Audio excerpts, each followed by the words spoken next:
dalam pendidikan Aceh akan demono pakirwa inda tu dia pudang dialat bangsa Aceh dah jamu tinggal bantu bodoh yang detail politika yang kucok watena toya ganggu kehormatan atau kedaulatan bangsa Aceh.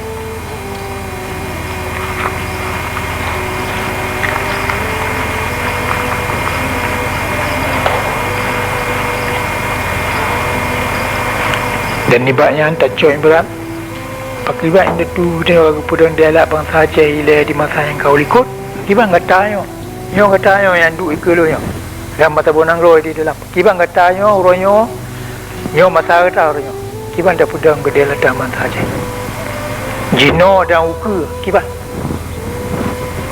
yo konsep-konsep yang payah tapam yang benar teori lanjut na sentimen mendang orang Aceh mandum na sentimen kemerdekaan, mandum na galak kemerdekaan. Pihana teori kemerdekaan. Ana itu ana itu kri kiban kemerdekaan dah pudang. Yang benda bukan kata pudang Aceh mereka pajam gudum itu. Betul dia betul boleh 3 gudum yang kemerdekaan tu. Tengok anak kemah merdeka, ia berontak-berontak mana-mana yang kakak. Anak konsep. Hang kemah. Dah ke mana tak pegat lagi ya kalau dah murno ada apa yang kau buat lain tu yang apa yang kau buat lain tu kan tak tipu lagi dia matang tapi tipu mantap bodohnya ni katanya mana purno Jawa ci hai tim purno dah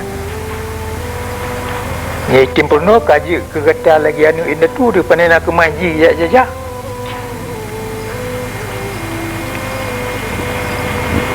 nyo pa yang murno lawat tena itu